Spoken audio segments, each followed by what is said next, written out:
You know that feeling when you come to a tub and you're like, I don't think this item is here, but I hope I'm wrong.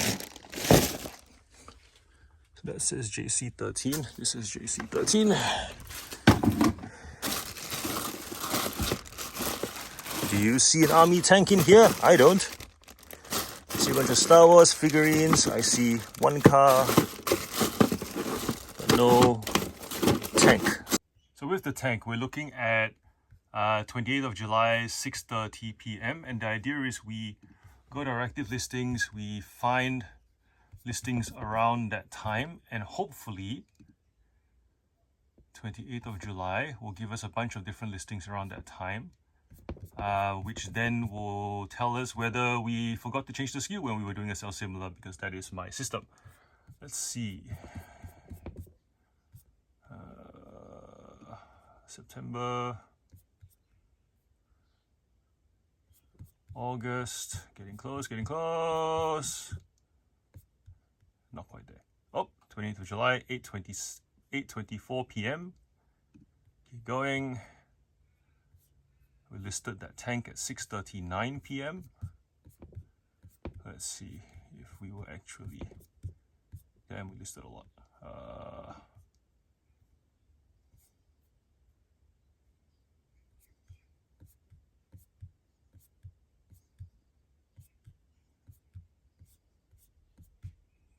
There we go. So around 6:39, R5, JO24, and 35B. R5 is here. Is there a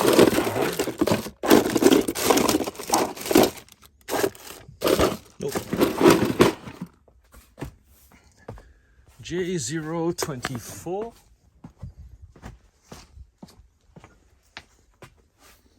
Which is here.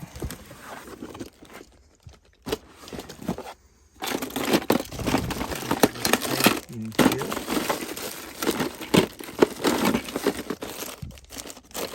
I actually very vaguely remember this tank. Very vaguely. 35B, which is all the way down there.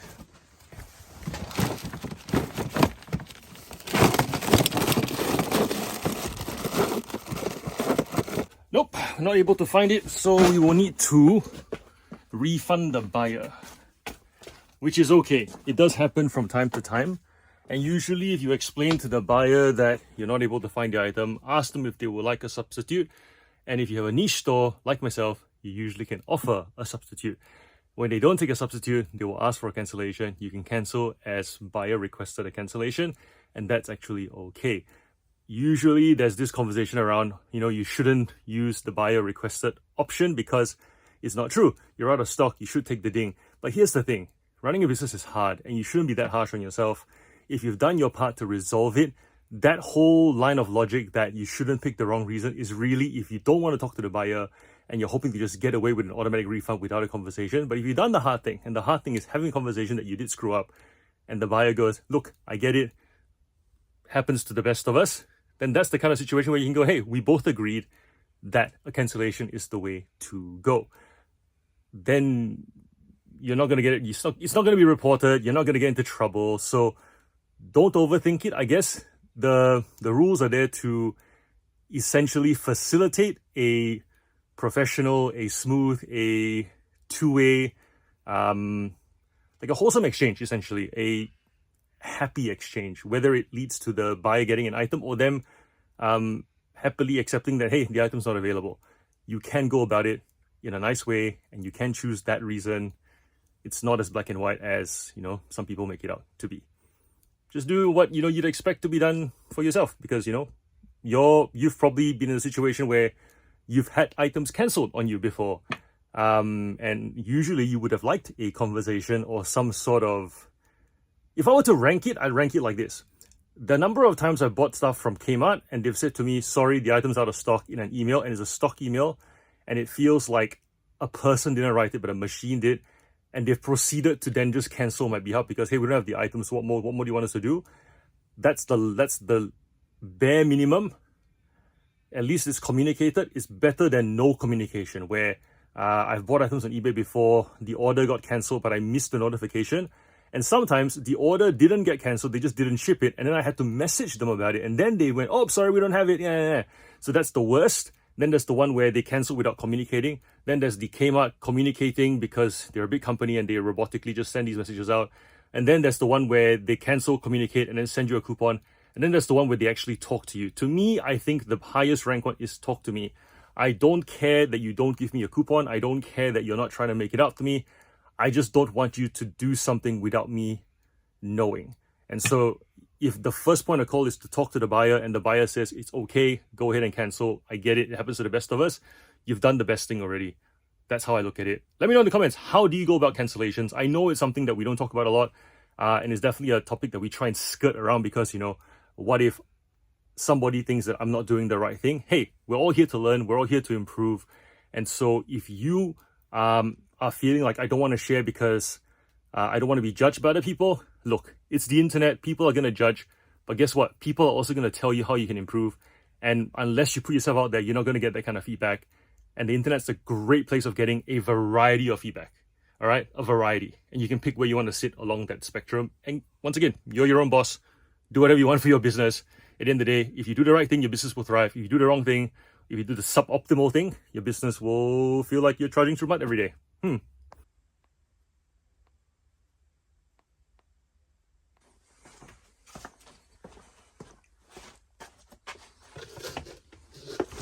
So 026, which is here. We got the Range Rover. I guess this one. It's a dark green. There was another 026 here from memory. Yep, Defender with the red grille. Yeah.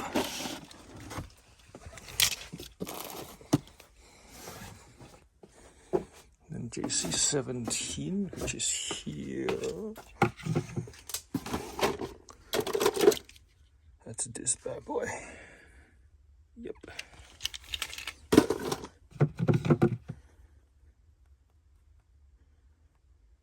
Another JC17. It's the same one but in the gray. There. So that was the exact U4. U4's down here.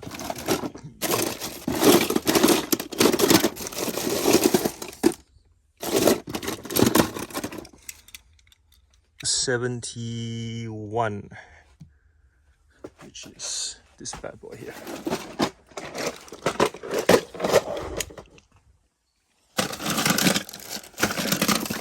There we go.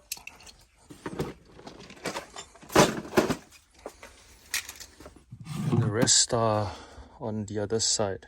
J016, which is up here.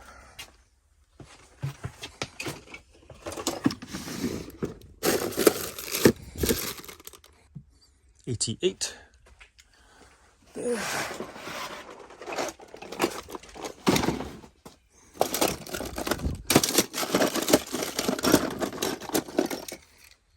Alright, it's the middle of the week. It's a Wednesday. We don't have much to pack, but I'll show you what I've packed, what I've got going out today. The big one is we have an order for Range Rovers going to the one buyer. It's going to fit in the medium box. They bought in two separate orders. Essentially, they bought one order and then they said, oh, we actually want some more. And then they bought some more and just went, refund me whatever extra shipping I've paid, which I did. The order is 12 cars and the total they paid was 98 for one and 61 for the other. So 150 altogether. So just over 10 bucks a car. We've got this Land Rover Defender looking thing that isn't actually a Land Rover, but obviously it's modeled after one. That's why we picked it up. This one sold for... Really should have these open. This one sold for 20 bucks. And then we have this Land Rover 90 Matchbox car that's from... It says Jungle Adventure on it. You can see the print's really clear. It's in essentially mint condition. Even the windshield's clear. You can probably see me through it. This one sold for 13. We have this green Range Rover Sport. It's like the classic show-off car when someone gets rich and they still have a family to to ferry everywhere. This one sold for 24. We have this and this. These two Land Rover Defender double cabs that sold for 450 each. Two different colors. We have this Land Rover Discovery in brown that sold for 17, also in essentially mint condition. The windshield's a little bit scuffed, so the paint's in mint condition, but the windshield's a little bit dirty. That's okay. This one is a Maserati Range Rover. It's got the opening doors as well. Windshield's a bit scuffed, but you know what? It still presents quite well. This one sold for $13. It's a 1/36 scale. They're all gonna, I'm guessing, display in a cupboard of some sort, or maybe they're just gonna give it to a kid who loves Range Rovers. I don't know. I don't assume anymore. All I know is that there are people who buy by scale because they like to display them all looking the same. And then there are people who like to buy true to scale, which means they want it to actually be real life and, you know, put it in like a diorama. So for example, a diorama, it would be, you know, someone might buy a Shell station that fits 1/64 scale cars, in which case then they have to have true to scale 1/64 scale petrol tankers. Otherwise, it's not going to fit underneath the, you know, the roof of the petrol station that they have on display with, you know, all the LED lights and whatnot. Different people, different use cases. But once you know all of them, you can kind of curate for that target buyer group. And brand is also a very common linkage. So yeah, Range Rovers, we've got more. We've got this Series 3 pickup truck that went for $8, also in excellent condition. We then also have the second order, which was white Land Rover Discovery, $16. Another Land Rover Discovery, $16. And Land Rover 90, Defender 90, $17, also in excellent condition. And the last one is a Defender that went for $8. There you go. So this whole Range Rover order, $160. I know that when we talk about things on YouTube, we don't cover everything because we can't cover everything, right? Talking about a whole business and all the details will firstly drive you guys insane. Secondly, you make you guys bored because, you know, every hour-long video, you guys take away one thing usually because the brain wants to filter. That's just human nature. So yeah, there are videos where I talk about selling, you know, $5, $2 cars. And then there are videos where I talk about selling $20, $30 cars. The point being is every business, whether, and I'll get comments in those individual videos too. I'll get comments in the valuable car videos like, wow, where do I find those cars? I gotta keep my eye out for it. And then on the cheap car videos, I'll be like, how does anybody make money selling these cars? The point is every business has both. Every business, whether it's a cafe, I love hospitality because hospitality is the model that you can essentially match your business to pattern-wise to see if you're normal or not. So if you think about a coffee shop, you've got coffees, that's your cheap stuff, and then you've got brunch. Every cafe owner is trying to shift the balance from the coffee to the brunch within what they can manage, right? That's an important part. If they try and serve so much brunch and they're buying all these ingredients and they're hiring chefs to cook all this brunch, but it's two tables of seating space in an alleyway, that's gonna lead to a business going out of business because they don't have the capacity to meet the demand, right? Conversely, if you have a restaurant that has lots and lots of seating room, but they've got 6 coffee machines running and they've only got a small kitchen to make brunch, sure, they can pump all the coffees out, and that's pretty much kind of the owner's fault, really, of presenting like we are just going to be a coffee pumping train. No one's going to sit down because it's not presented that way. So there's so many factors that influence how a business presents itself in their endeavor to find that perfect balance of low value, high value, and customer retention, and managing the cash flow of what they're able to produce and what they're able to meet. So when I talk about selling low value items, I'm not talking about low hanging fruit. I'm talking about actually giving thought to the kind of business you're building. So for me, I always have a concept of how deep I want my stores to go. If I can't think of what kind of store I'm actually making, if I can't visualize the kind of business that I'm creating, then I don't start. Doesn't matter how much profit I can make on one item. For example, if someone said to me, hey John, there are these sneakers that you should totally get your hands on, it's, if you buy and you flip them, you make money. Great. Like, I get it. There are cook groups for sneakers, for caps, for games, for artwork. There are cook groups for everything. That model doesn't suit me. That approach doesn't suit me. And I have a funny feeling, if you're kind of here following my channel and you're watching my videos, that approach doesn't suit you either, because deep down it feels uncertain. It's like relying on someone else to give you a lead to then go buy something, and then you do it again, and then you do it again. But what if you run out of leads? What if you're not able to close on the leads? What if you buy the item and you don't list it quickly enough and you miss the boat? There's a lot of factors there that could suit somebody who likes that, but it may not suit you. That model doesn't suit me, because I'm a family man. I've got family commitments, church commitments. I'm happily married.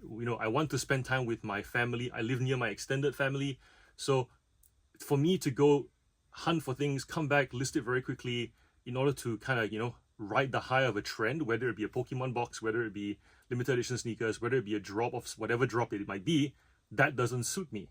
But building a business that has regular customers coming to me, like a coffee shop, that very much suits me. So when I think about the pace of the business, and when I think about what somebody wanting to come to a car shop wants, they don't just want me to list this valuable car. They want to come and see this because they also want to see this. They also want to see this. They also want to, oh my gosh, this thing actually exists in real life. I've only ever seen photos of this on Google. I've never actually seen it in real life. And you're now giving me 15 photographs to drool over before I buy it, right? That's the kind of business that I visualize, and then I go create it. So if part of that involves low value items, then that's part of the model that I'm creating. And that's my approach to all the eBay stores that I create, whether it be the toy cars, the toy trains, the action figures, the grown-up, the adult clothing, the baby clothing, the doll shop. There's a consistency there, and it's a consistency that I can replicate. So that's very important. If you're, go back to the restaurant example, if you're running a cafe that is, 2 tables of seating space in an alleyway, and somebody presents you with the opportunity to go to a giant warehouse that they're going to gut out and put all these tables, install all these fancy lighting, have live events, give you, space to cook all these food that you want to cook. But that's not a pattern that you can replicate, and it's not something that you can do. No amount of profitability is going to convince you to do it. And if you do it because you're sucked into and you're swayed by the money of it, you're going to crash and burn, and it's not going to last, right? You're better off actually putting money aside and replicating that alleyway coffee shop model. Because whenever somebody says to me, this doesn't work, that doesn't work, or when they say to me things like, this category is dead, you can't sell that on eBay, I call bullshit all of it, because in every industry, in every business, there is the alleyway person who has an empire, and then there is the warehouse person who has an empire. Likewise, in every industry, in every business, in every whatever, there is the alleyway person who can't make money, and then there is also the warehouse person who has gone broke with lots and lots of debt. So it's really about figuring out the fit that you can replicate and that you can continue to do and enjoy. Ultimately, there are 3 things that comes to mind. You have to firstly understand how it works. Secondly, it needs to make you money, because if it doesn't make you money, the third thing will happen, which means you will not enjoy it. Understand it, makes you money, and you enjoy doing it. I think the replication part falls under the understand it, enjoy it. And then quite naturally, the making money part is easier. Anyways, we'll pack this order, and I'll show you what else we have. So actually, you know what? I'll just talk through it all. That way, we don't have to edit and chop. So the next one is, this is a Nissan Prairie. It's mint. It's a taxi. Taxis do really well because people like function with their vehicles.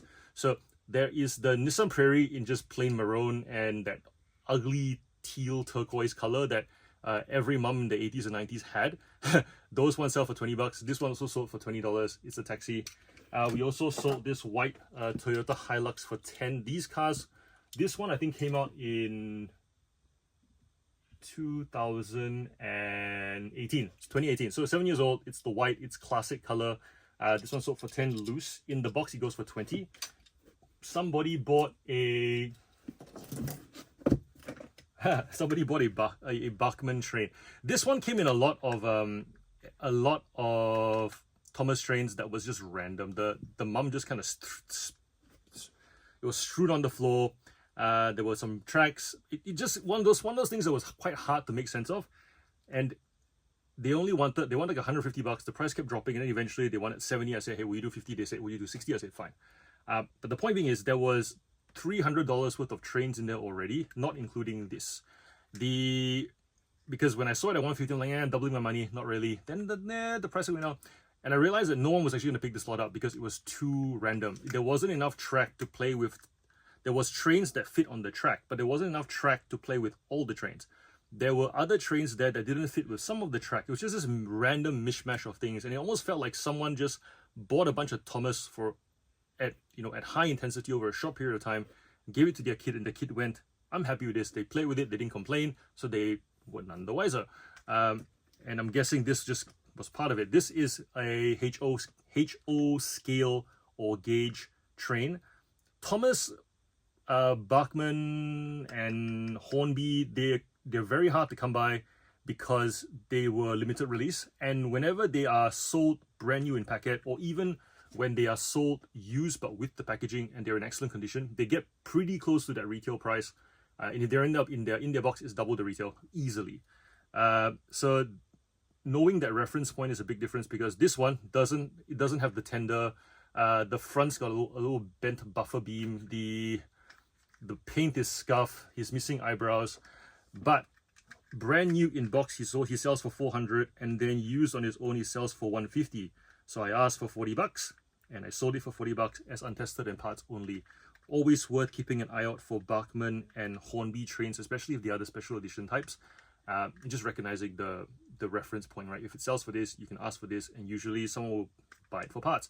Also, if you're on eBay and you notice listings that have lots of for parts listings, that's a good indicator that you can sell it for parts. Don't be, I guess, caught up in.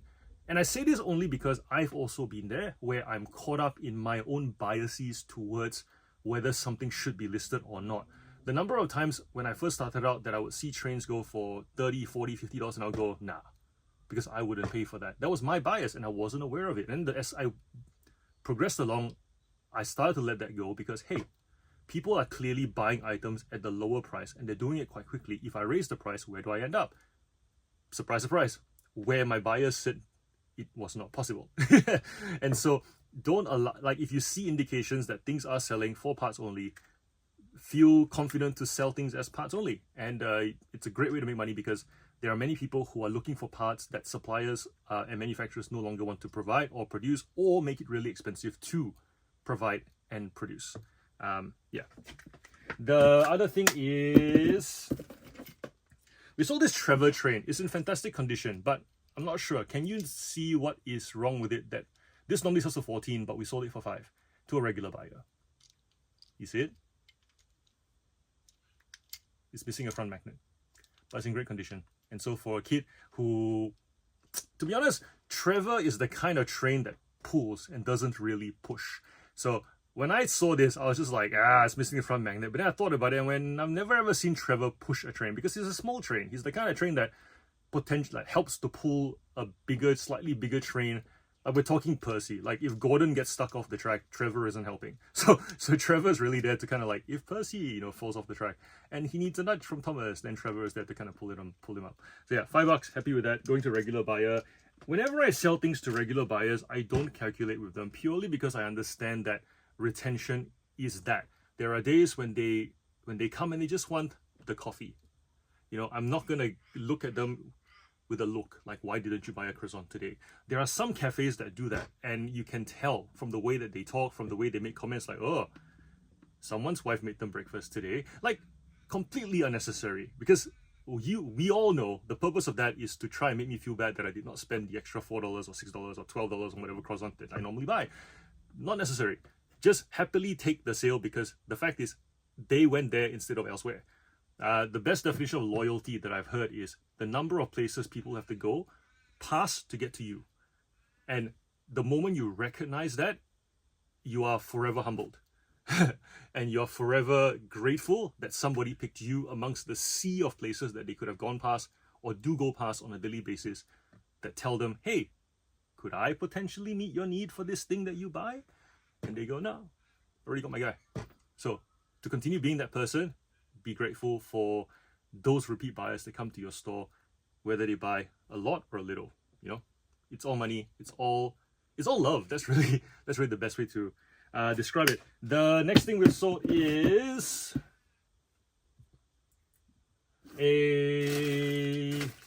this is a breakdown train and flatbed. It doesn't serve the purpose of being a breakdown train or a flatbed because it's dumb. It's one of the dumbest things that that Tommy made, but people like it because it visually is appealing. So the idea of a breakdown train, right, is that it gets wheeled along. It's like rolling stock. It gets wheeled along to a spot, and then this thing hooks onto the back of a train, which, when you think about it, this thing has a thing that you can hook onto, but there is no hook. Look, it's a freaking nipple looking thing that looks like a hook.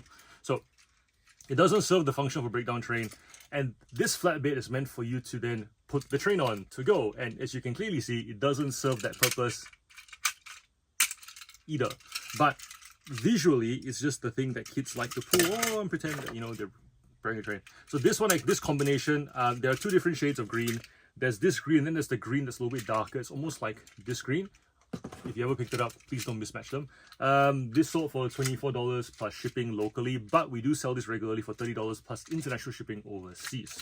Breakdown train and flatbed.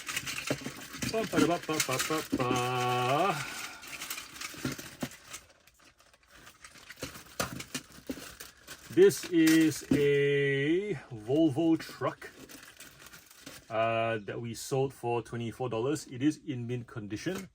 When you're Google lensing these things, just make sure that if they are trucks, they may or may not come with canopies, and the canopies do come off. So yeah, if you do find this truck and you're like, oh no, I can't find it on Google. I don't know how to identify this truck that I've picked up because it's not Google Images isn't doing its thing. Try with canopy, and you'll find that it will pop up. Just a little, you know, tip. And then please, when you do get the canopy, please don't do what some buyers do and not care which way the canopy goes on, because it matters to collectors. And if you don't show collectors that you know what you're doing, then they're not gonna buy from you. Like some people will do things like that and they'll put the canopy on backwards, and you go, it's this way, as it should be, like that. Conveying that you know what you're doing is huge, because then buyers don't take you for granted and they don't take advantage of you. That's one of the best protections, to know what you are doing. This is a Ben 10 Omnitrix. It's scratched on the screen. The light works, the sound doesn't. If it's full working condition, it's also $50 to $70. But if it's not, then it sells for like $10 for a kid who wants to do like a cosplaying thing. I don't understand the appeal of Ben 10. It's one of those franchises where it's a kid who has a watch that then he presses buttons and then he essentially embodies a alien, and then he gets to be that alien with whatever power that is. Essentially a bunch of aliens with a bunch of different power sets. He gets to be those. Ben Tennyson gets to be those aliens and then fight bad guys with whatever skill sets they've got. And then he can change whichever alien he wants to be along the way to improvise, which is pretty cool, I guess. But as far as the toys are concerned, they're pretty lame. Like, honest to Charlie, very lame. Because this thing bloop, bloop, bloop, bloop, makes this sound where you can, you know, and then you go, boom, I'm now the alien. Yeah, I don't get it. I don't quite get this, and their toys are basic. So basic. They don't even move properly. It's just basic arm movement. But hey, there's a following, and a very large overseas following as well. So usually when these are in great working condition, they tend to go overseas before the locals pay for it, and I price up for the overseas market. $15 plus shipping, this one was. This is a Marvel Legends Iron Spider. This one, the Iron Spider has Iron Spider on the back. You'll see he's got little attachments like Dr. Octopus, except it's 3 metal spikes that are gold in color. The suit itself is still pretty badass. Luckily, Spider-Man still displays well without his attachments, because that's how you generally think of Spider-Man. You don't ever think of Spider-Man with additional appendages, just, you know, a really cool suit. So this will display there like that. But obviously with the attachments, mint condition would go for about $50. This one still sold for $15 plus shipping. Most important thing with this generation, I think this was made by Toy Biz. They all came with like movable fingers like this. So you can totally be like, you know, one sec. Be like, rock on, dude.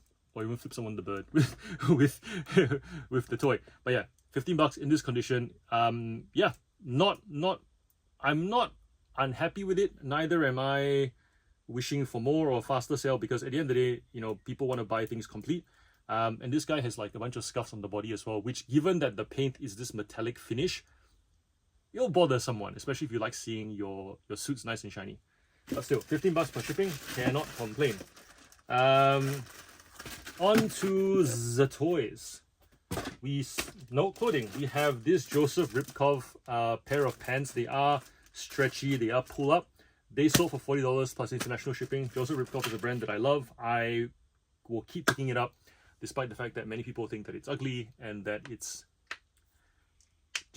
like, it feels like it's removed from time, because it's the kind of stuff that my mum would wear, but at the same time the kind of stuff that a young girl today would wear if she has a particular taste, and it just doesn't fit anywhere. But it sells, and there's a lot of it that sells on eBay. So if you pick it up and you understand, I suppose, you figure out where the different items sit price-wise, and you price it into that pocket, you will sell it. If you don't price it in that pocket, it will sit for a long time, because there's a lot of stuff up there. Which means, it's actually, my experience with Joseph Ribkov is the same as my experience with Zimmerman. Different price brackets, vastly different price brackets, but because there's so many, like thousands and thousands and thousands of listings that global customers are constantly scrolling through, if you pretty much get that one shot to list it, otherwise it just becomes watched, and then you're waiting for someone to go, oh yeah, that thing, I wonder if it's still there. And so if you want to get that sell through and you want to be part of that flow, you pretty much have to kind of get it right, get it in the pocket, and you'll sell. And usually that is less than you think. That generally is the case, isn't it? If you want to sell something, but it's not a case of just price it down and you'll sell. It's very much a case of it's necessary for it to get attention and get that. You'll get the impressions, you get the click through. You want that conversion to happen. It's pocket, not just being the cheapest. And with me taking lots of photos, that has also helped as well. I maximize like my 24 photos for most of my clothing listings, purely because I feel like there's so much to photograph. You know, some people will just take front and back, and then the tag, and then that's it. And some of them will do front and back, the tag, and it's blurry. I'm like, how do you not appreciate taking an up-close photo with a macro lens if you have that on your phone, and observe and just admiring the fabric and admiring the, you know, the texture? Like, how are you not enjoying that? But then again, not everybody likes photographs the way how not everybody like me likes packing orders. And I do these videos with you guys because this makes this more interesting. So yeah, anyways, take as many photos as you can. This is a pair of jeans that was made by Factory. Factory, for those of you guys who are not in Australia, is a cheap brand. It's like, you know, $30 jeans for teenagers, right? And I didn't realize it when I picked this up, because they would look really cool. They were also the kind of jeans that I would wear, you know, baggy jeans where they cover your chunky globe skate shoes. So yes, that was my fashion sense. I had these baggy pants that was completely covering these like DC shoes, skate shoes that I had back in the day. Picked these up, I thought they were alright, because baggy jeans are kind of back with, you know, the old crop top look, and the oversized hoodie. And the design looks good as well, which goes to show even cheap brands can make good looking things. But the interesting thing about this item is it's still in stock. You can still buy it for $30 from Factory. And we sold it for $15 plus shipping. So hey, somebody wants it and they reckon it's cheaper than paying the extra whatever $20 to Factory, or going to the store and trying to find their size. Cool, I'll still sell it. This was, I think, $1 off the clearance rack at one of the obscure op shops in the bougie suburbs. This is Arnhem. Arnhem I've heard a lot about. I don't see a lot of it. Boho stuff doesn't really, I don't see enough Boho stuff to know enough about Boho stuff, but this is one of them, and the comps were in the, you know, that 70 to 100 range. I did put it at 100, just waited. I've had this, I think, with me for, this was taken with a flat lay, so it would have been, I'm gonna say 3 months, maybe over 3 months. Now it'll be 3 months after Christmas. I picked it up after Christmas, and I realized as well with Boho, it's very much white, earthy, you know, brown colors. So the blue, as much as I got the stock image and it looks great, and you know, the item's in great condition, and I think I paid 15 for this. I sold it for 79, I think, plus shipping. This, I'm learning. I'm learning. Like, I'm not happy about this sale. As much as this is the most expensive item that sold out of all the 3 clothing items that we sold 2 days ago, it's not making me go, hey guys, check out this item. It's just going like, wish it was white. It would have moved faster. It would have probably sold for 100 that I wanted. So yeah, these are all the items. After this, we're gonna go and photograph the stuff that we picked up yesterday, the car lot, and then also I did a tidy up of the garage, so I got a lot of these like train stuff to photograph as well. And I've got a split time between that and taking photos of the clothing upstairs that we sourced yesterday.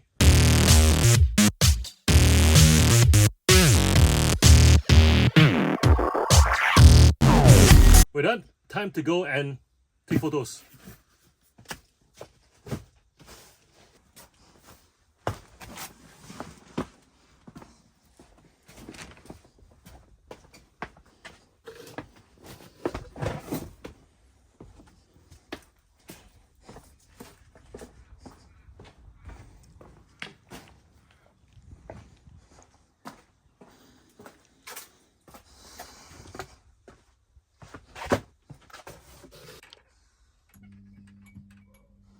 These are the items that we sorted from yesterday. These are the stuff that's going into the Thomas shop. We've got these are things that we've cleared, and then underneath are all the cars from yesterday. It's a pretty substantial bag there. And this one is a equally substantial bag of Hot Wheels cars and a couple of action figures as well. This one came in a lot. I think it was 150 cars for $50 just around the corner. Lots of really good condition cars in here, like so. We've got, I reckon, 500 units here, so we're gonna go and head there and photograph that, and then after that get some lunch. Let's find a location that has room for us to add listings to. Yep, let's go with E1. We'll fill it up and then bring it back and get the next tub, and that's how we keep our tubs full.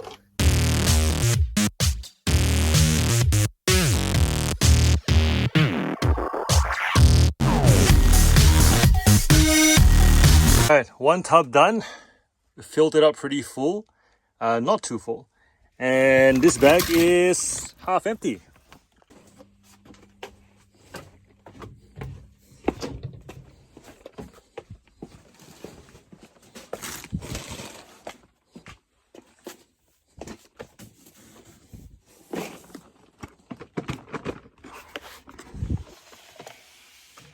Thanks for being here, by the way. You don't have to be here, you don't have to watch my videos, but you choose to be here, and I appreciate it.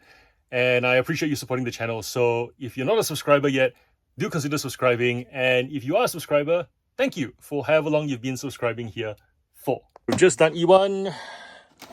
G3 is still fairly full. Yep, G4 is good. Let's do G4.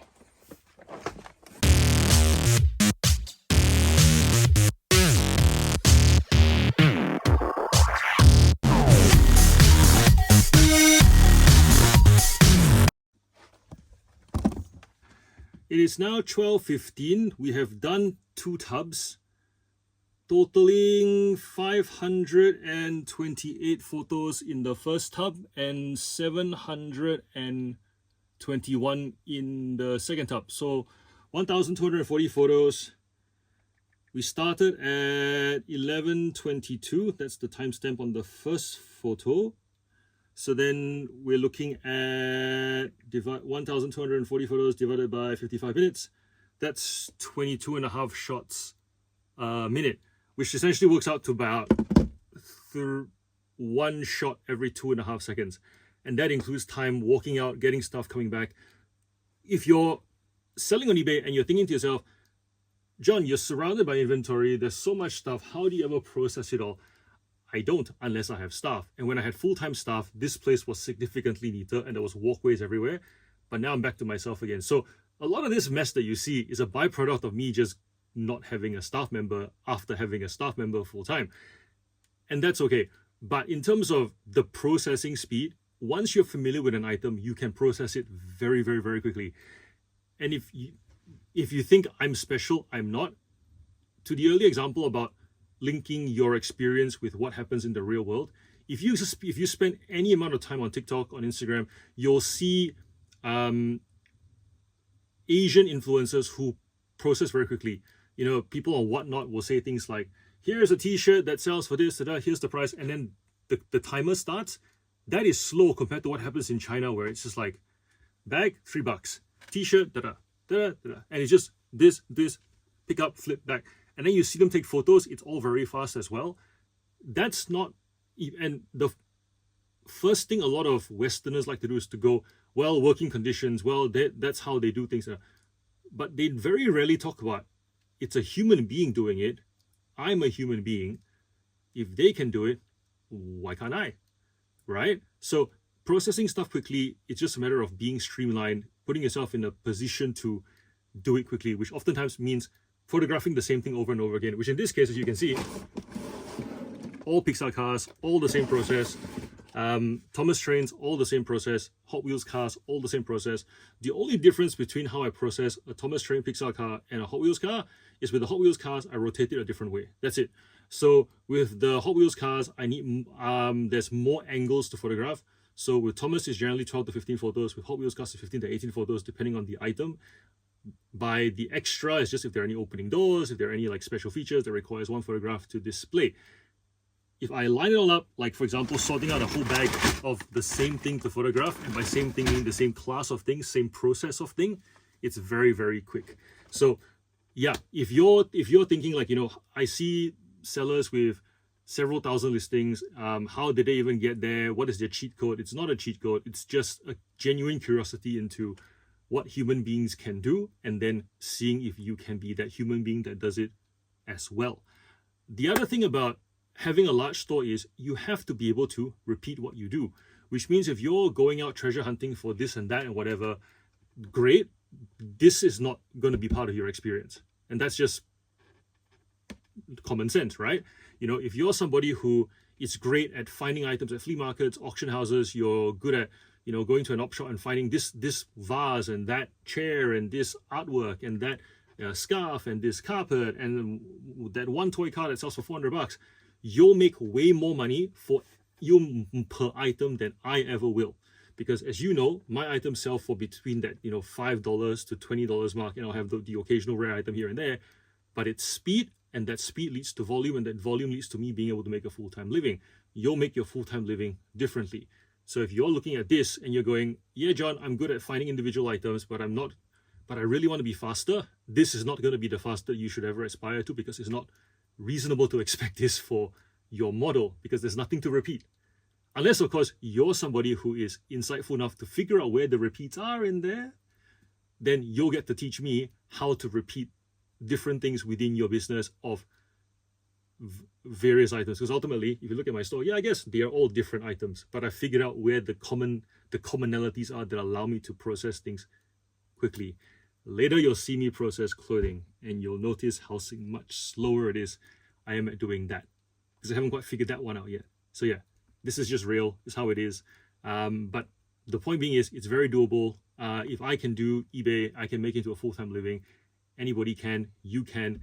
It's just a matter of really working through all those mental roadblocks where you tell yourself you can't. Because oftentimes it's easier to not take a risk by telling ourselves that we can't. That's the reality. That's the, you know, I like thinking about, when I think of risky things, I think of relationships, I think of finding a life partner, because that's usually the first time in anybody's life where they feel genuinely fearful for, think about the first time you have a crush, right? And your palms get all clammy, you suddenly have all this nervous energy, your gut is all twisted up, you don't know how it's going to go, this fear of rejection looms.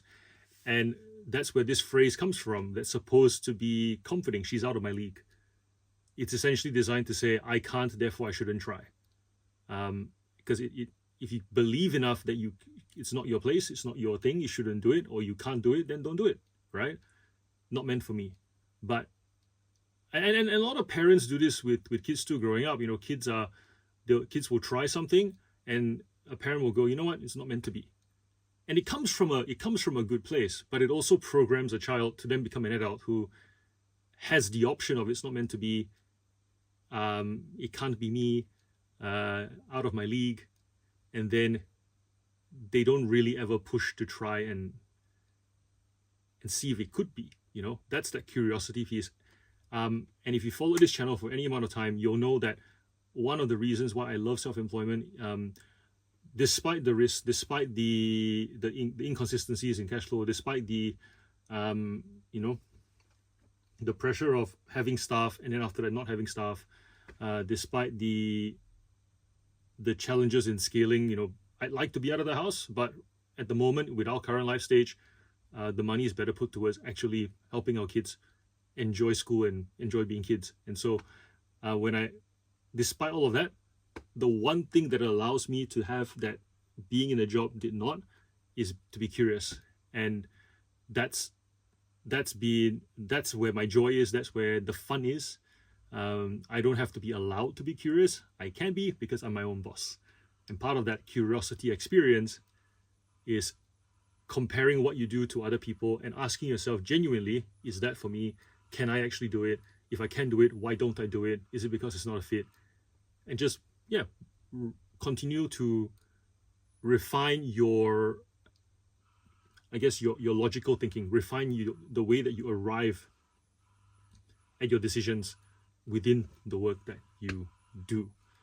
Postman's here. I'm going to go and say good day. And then after that, yeah, come back and do another tub before going to get lunch.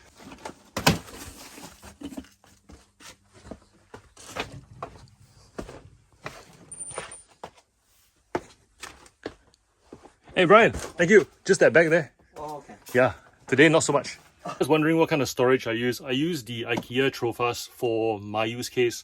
I know a lot of people like to use like plastic tubs like that, or that because it's enclosed and it fits nicely on like garage shelving like that. If you can see that there. For me, I like having that gap here because it means that the items don't actually have to fit within a box, because sometimes you have to fit within a box, especially if they are not regular size items or consistent size items, you end up with more gaps. So ideally, if I'm kind of like shuffling them to try and fit as many into the tub as I can, there's bound to be a bit of a mound, and these gaps allow for that mound. So that means I can fit more stuff in for my use case.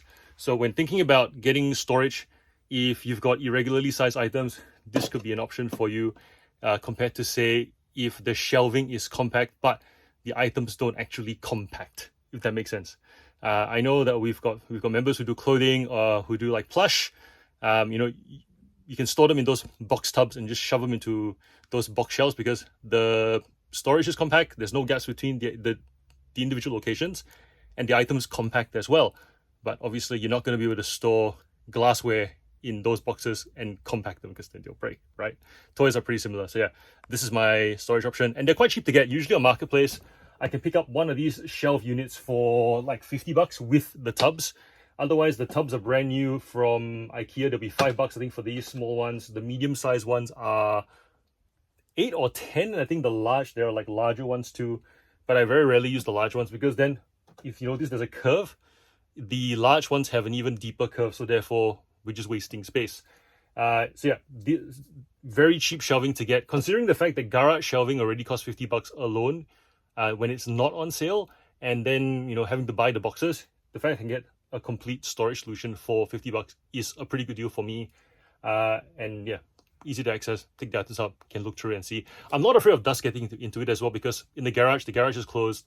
Dust doesn't really get in here. I mean, it does eventually. Dust gets everywhere, right? Like, you can store, the fact that Lego and glass cabinets that are sealed still get dust on them, you know, particles do settle, but it's not to the point where I have needed it to be closed. As opposed to, say, the Matchbox cars, where when the item gets shipped, if there is dust on it, collectors get annoyed because they don't want to, you know, receive a new in-box Matchbox car with dust on the plastic windows.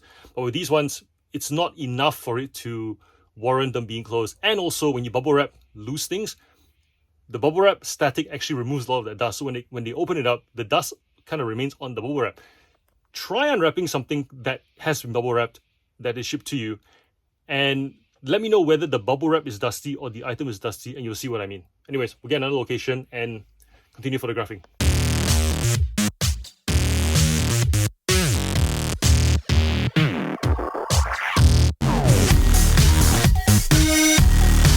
All right, to find one more location, and I think that would lead us nicely into lunch.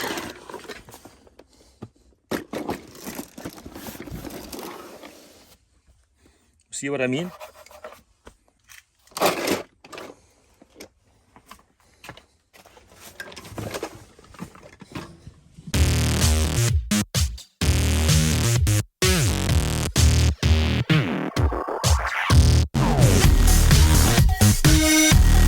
We have done 4 locations now, just under 3,000 photos, 2,972 shots.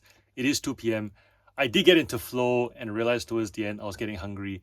Only because this phone, not because it's running out of battery, but because it's running out of storage. This particular phone that I'm using is a iPhone 13 Pro Max, but it's 128 gigabytes because I bought it specifically as a second phone for photo taking. Occasionally, I use this as like the camera that records me for YouTube stuff whilst I'm using the other phone for other things. And yeah, at the moment we've got content in here that needs to be transferred, and so that's the constant reminder of like, hey, you gotta stop. Otherwise, I keep going. There's still some more here, but this tub is relatively full anyway, so I think it's a good time to go in, get some lunch. Because when you're working on your own, you need to eat, right? And then after that, we'll take photos of clothing, and then that'll be another couple of hours. Jen will come home, and then we'll go have dinner at my mom's place.